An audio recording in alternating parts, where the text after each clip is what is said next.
মা এখানে ওই যে আদি মা ছিল, তারপরে এখানে যে ছিল যে রক্ষণা করতে, সে মারা গেছে। সেই বিমানের থেকে এইখানে নিমতলায় একজনকে স্বপ্নে দেখা যে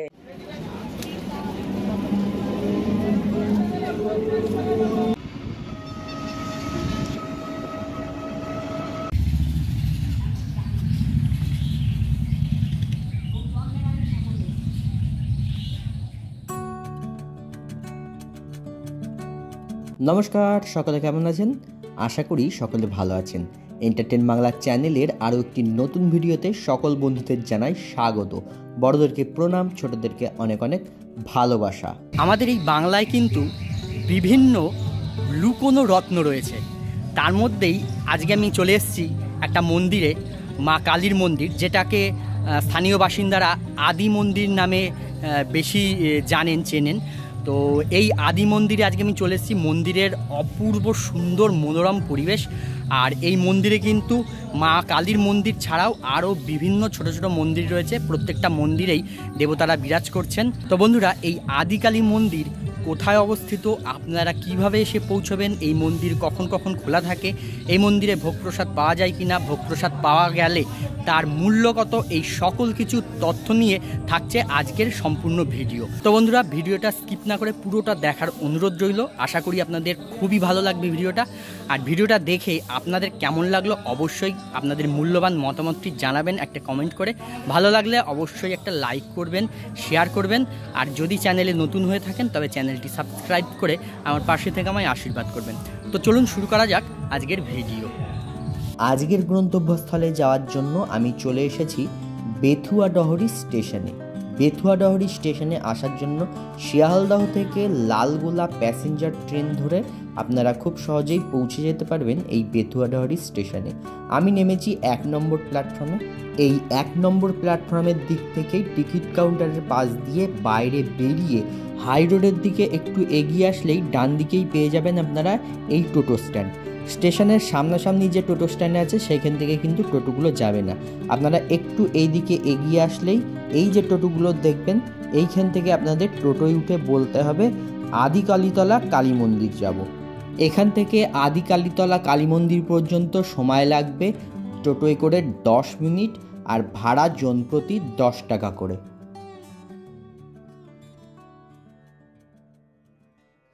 চলে এসেছি মন্দিরের সামনে। মন্দিরটি একদম রাস্তার ধারেই অবস্থিত। এই হচ্ছে মূল মন্দির। মন্দিরের সামনেই রয়েছে এই লোহার একটি বিশাল বড় গেট। গেট দিয়ে প্রবেশ করেই সামনেই বিশাল বড় মন্দির প্রাঙ্গণ। আর এই মন্দির প্রাঙ্গণে দাঁড়িয়েই কিন্তু সোজাসুজি আপনারা মা কালীর দর্শন পেয়ে যাবেন। মন্দিরে প্রবেশ করেই এক শান্তির অনুভব হচ্ছে। মন্দিরের শান্ত, নিস্তব্ধ, নিরিবিলি আধ্যাত্মিক পরিবেশ আপনাদের মন শান্ত করে দেবে। এ যেন লুকোনো এক রত্ন। বেথুয়াডহরি জগদানন্দপুর আদিকালী মন্দির। মন্দির প্রাঙ্গণে রয়েছে বিভিন্ন ছোট বড় সব গাছপালা। মন্দির প্রাঙ্গণে প্রবেশ করেই ডান দিকে তাকালেই দেখতে পাবেন এই ছোট্ট একটি জলাশয়। আর এই জলাশয়ের মাঝখানেই দেখুন রয়েছে অপূর্ব সুন্দর এক লক্ষ্মীনারায়ণের মূর্তি। নাগশয্যায় শুয়ে আছেন শ্রী শ্রী নারায়ণ। নারায়ণের পদসেবা করছেন মা লক্ষ্মী। আর এই জলাশয়ে রয়েছে শালুক আর পদ্মের গাছ। অপূর্ব সুন্দর দেখতে লাগছে।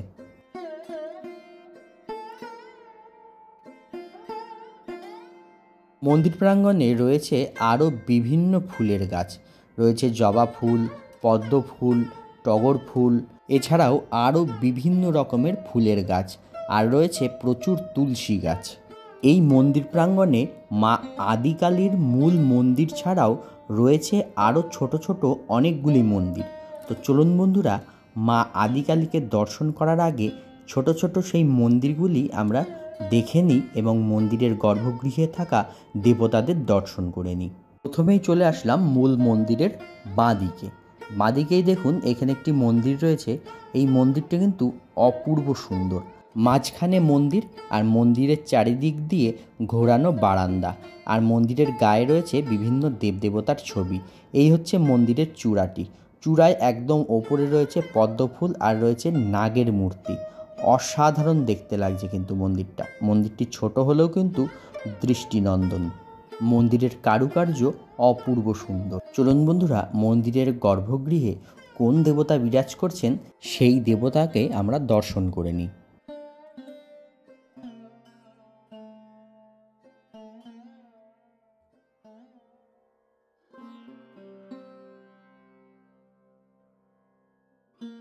এই মন্দিরের গর্ভগৃহে বিরাজ করছেন শনিদেব, আর শনিদেবের পিছনেই রয়েছেন সূর্যদেব। সূর্যদেব বসে রয়েছেন একটি রথের ওপর, আর সেই রথ টেনে নিয়ে যাচ্ছে 7টি সাদা ঘোড়া।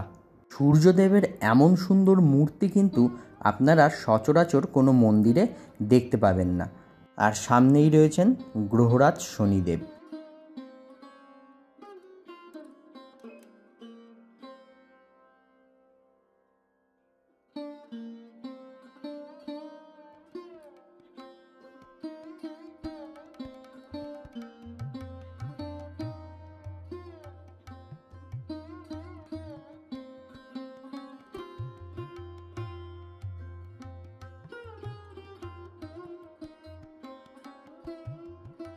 এই মন্দিরের বাইরের দিকে মন্দিরের দেওয়ালের গায়ে দেখুন ছোট ছোট সব মন্দির করা রয়েছে, আর সেই মন্দিরগুলোর মধ্যে রয়েছে নবগ্রহের মূর্তি।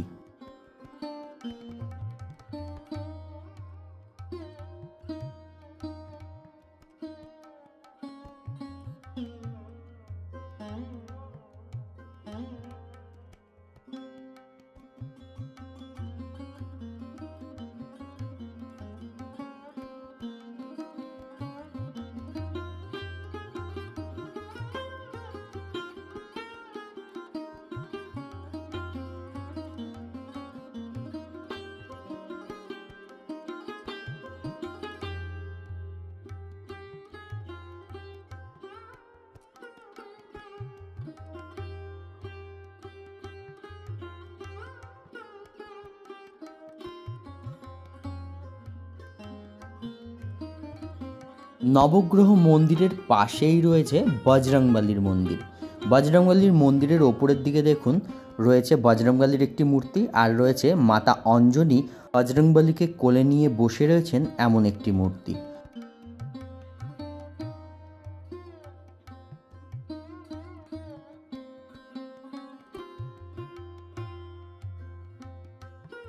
এই মন্দিরটিও কিন্তু দেখতে খুবই সুন্দর, তবে মন্দিরের চূড়ার ওপরে এখনও কিছুটা কাজ বাকি রয়েছে। মন্দিরের গর্ভগৃহে দেখুন বিরাজ করছেন বজরংবলী। বজরংবলীর মূর্তিটি এখানে শ্বেত পাথরের তৈরি।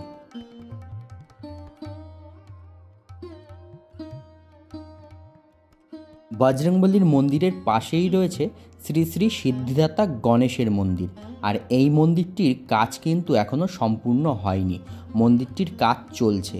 এই মন্দিরটি কিন্তু অপূর্ব সুন্দর দেখতে লাগছে। যদিও মন্দিরের অনেক কাজ বাকি রয়েছে, মন্দিরের এখনও প্লাস্টার হয়নি, রং হয়নি, তবে মন্দিরের যে নির্মাণ শৈলী অপূর্ব সুন্দর। এই মন্দিরের গর্ভগৃহে আপনারা দেখতে পাবেন শ্রী শ্রী সিদ্ধিদাতা গণেশকে, তবে গণেশের মূর্তিটি কিন্তু আমার কাছে মনে হচ্ছে খুবই বিরল, কারণ এই রকম মূর্তি আমি কিন্তু এর আগে কখনো কোনো মন্দিরে দেখিনি। শ্রী শ্রী সিদ্ধিদাতা গণেশ এখানে বসে রয়েছেন একটি নাগ আসনের ওপর, আর গণেশের এই মূর্তিটি কিন্তু বেশ বড়, আর মূর্তিটি সম্পূর্ণই কিন্তু পাথরের তৈরি, আর মূর্তিটি দেখেই কিন্তু বোঝা যাচ্ছে এটি বহু প্রাচীন একটি মূর্তি। বন্ধুরা, আপনারা কমেন্ট করে অবশ্যই জানাবেন এর আগে কখনো আপনারা শ্রী শ্রী সিদ্ধিদাতা গণেশের এমন মূর্তি কোথাও দেখেছেন কিনা।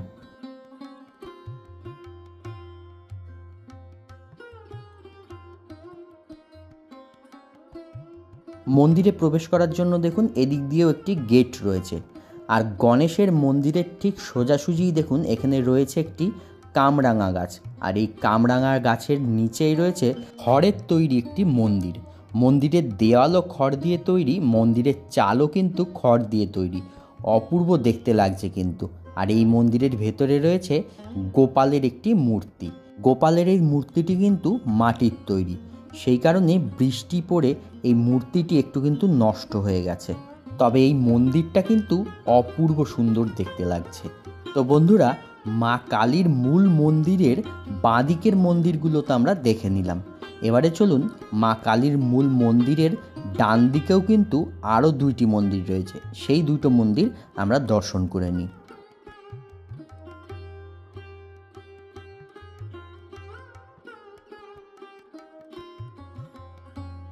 মা আদিকালীর মূল মন্দিরের ডান দিকে রয়েছে বট এবং অশ্বত্থ 2টি গাছ একসঙ্গে, আর এই বট এবং অশ্বত্থ গাছের তলায় রয়েছে দেবাদিদেব মহাদেবের একটি মন্দির। এই মন্দিরটিও কিন্তু অপূর্ব সুন্দর। মন্দিরের ওপর দিকে দেখুন, আপনারা দেখতে পাবেন গরুর দেবের একটি মূর্তি, তার উপরে রয়েছে ওং। আর এই মন্দিরেও কিন্তু অপূর্ব সুন্দর সব কারুকার্য করা রয়েছে। আর মন্দিরের ভেতরে বসে রয়েছেন দেবাদিদেব মহাদেব। মহাদেবের এখানে অপূর্ব সুন্দর এক মূর্তি রয়েছে, আর সামনে রয়েছে ছোট্ট একটি পাথরের শিবলিঙ্গ। শিবলিঙ্গের 2 পাশে রয়েছে কার্তিক এবং গণেশ। দেবাদিদেব মহাদেব পাহাড়ের ওপরে বাকছালের আসনে বসে রয়েছেন, আর মহাদেবের পেছন দিকে দেখুন করা হয়েছে ছোট্ট একটি পাহাড়, আর এই পাহাড়ের জন্য এই মন্দিরটা আরও সুন্দর দেখতে লাগছে।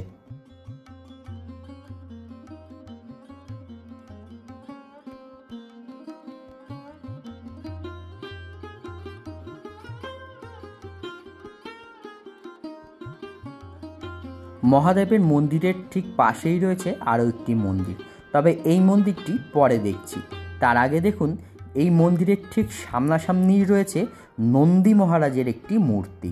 এখানে উঁচু বেদির ওপরে বসে আছেন নন্দী মহারাজ। নন্দী মহারাজ বসে আছেন সামনের যে মন্দিরটি, সেই মন্দিরের দিকে তাকিয়ে। তাহলে বোঝাই যাচ্ছে সামনের এই মন্দিরটিও কিন্তু শিব মন্দিরই। আর এই দিকে দেখুন, এই বটগাছের তলায় রয়েছে অসংখ্য শিবলিঙ্গ, আর রয়েছে অসংখ্য শঙ্খ। এখানে কিন্তু সাদা কালো বিভিন্ন ধরনের ছোট বড় আকারের শিবলিঙ্গ রয়েছে। এই মন্দিরটিও কিন্তু একটি শিব মন্দির। এইটি হচ্ছে বৈতালেশ্বর শিব মন্দির। মন্দিরের সামনেই দেখুন এখানে মা কালীর একটি মূর্তি করা রয়েছে, আর এই সাইডে রয়েছে একটি রমণীর মূর্তি। এই হচ্ছে মা কালীর মূর্তি।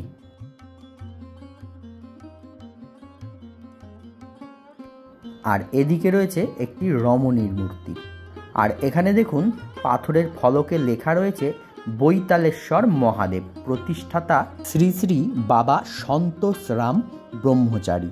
মন্দিরটি প্রতিষ্ঠা হয়েছে বাংলার 1392 সালের শিব চতুর্দশীর দিন।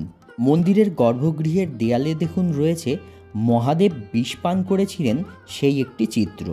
মন্দিরের গর্ভগৃহে রয়েছে শ্বেত পাথরের একটি শিবলিঙ্গ, আর এই শিবলিঙ্গটি একটি পদ্ম ফুলের আসনে প্রতিষ্ঠা করা হয়েছে। এমন সুন্দর পদ্ম ফুলের আসনে শিবলিঙ্গ প্রতিষ্ঠা করা, এটাও কিন্তু আমি এই মন্দিরে এসেই এই প্রথম দেখলাম।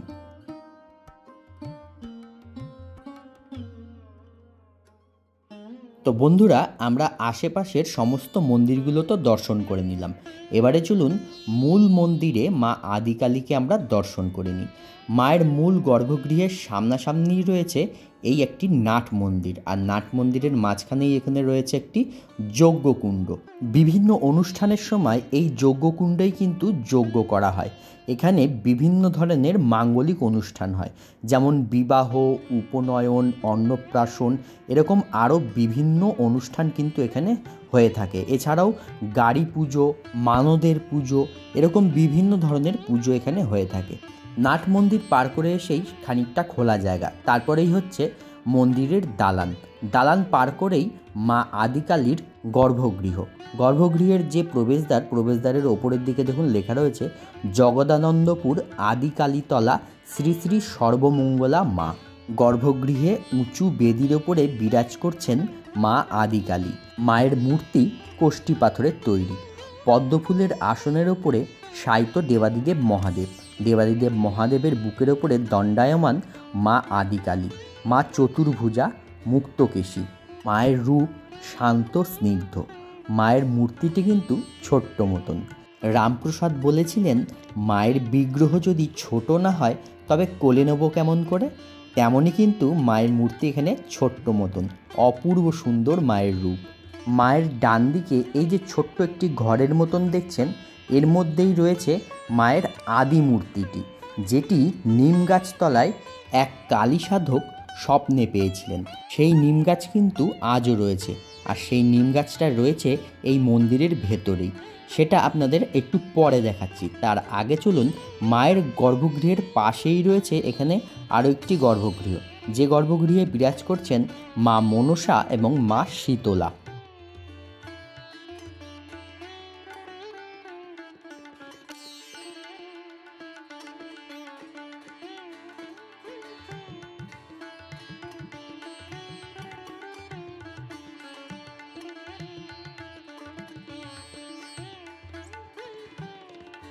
মা কালীর গর্ভগৃহের বাঁদিকেই রয়েছে সেই পবিত্র স্থান নিম গাছ, যে নিম গাছের তলায় মা আদিকালীকে স্বপ্নে পেয়েছিলেন। এই হচ্ছে সেই নিম গাছ। আর এই নিম গাছের তলাটা দেখুন, খুব সুন্দর করে বাঁধানো রয়েছে। আর এখানে রয়েছে শ্রী শ্রী ঠাকুর রামকৃষ্ণ পরমহংসদেব এবং মা শারদার মূর্তি।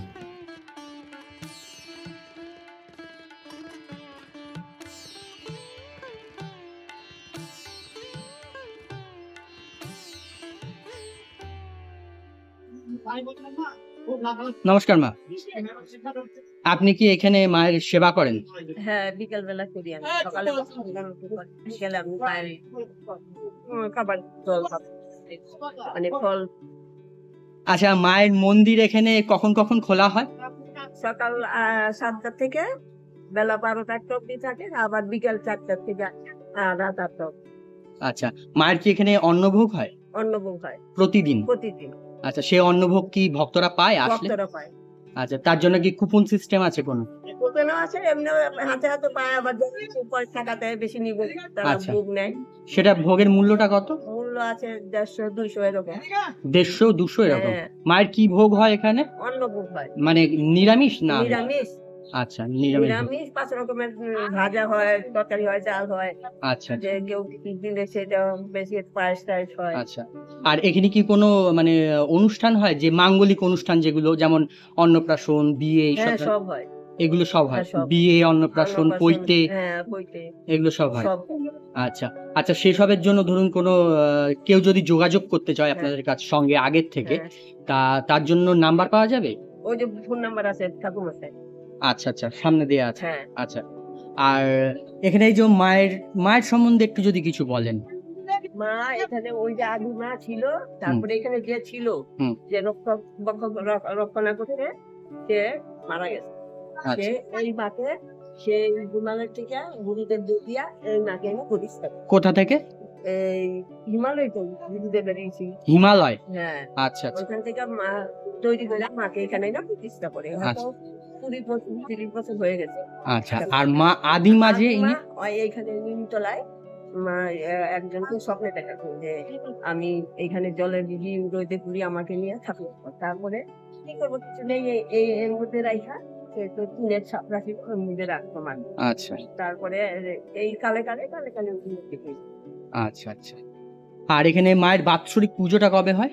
এই আশ্বিন মাসে কালী পুজোর সময়। কালী পুজোর সময়। আর এছাড়াও কি কি অনুষ্ঠান হয় এখানে? এখানে অনুষ্ঠান হয় যে কেউ ইচ্ছা করলো বক্তব্য খাওয়াবে, আচ্ছা। হয়।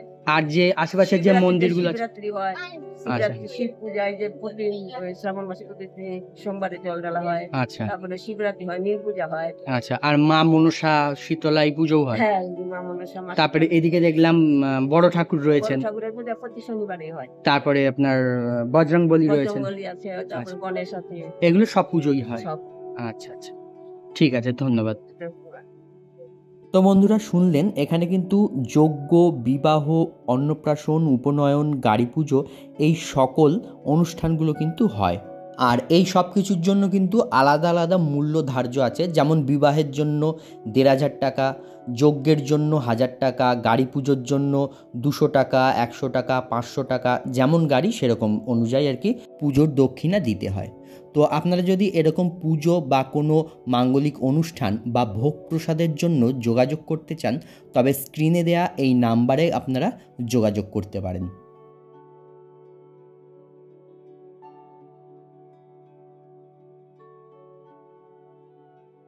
তো বন্ধুরা, বেথুয়া ডহরির এই আদিকালী মন্দির বা মা সর্বমঙ্গলার মন্দির আপনাদের কেমন লাগলো অবশ্যই কমেন্ট করে জানাবেন। তো আজকের মতন ভিডিওটা এখানেই শেষ করছি। দেখা হচ্ছে পরবর্তী নতুন কোনো ভিডিওয়ে। সবাই ভালো থাকবেন, সুস্থ থাকবেন, সাবধানে থাকবেন।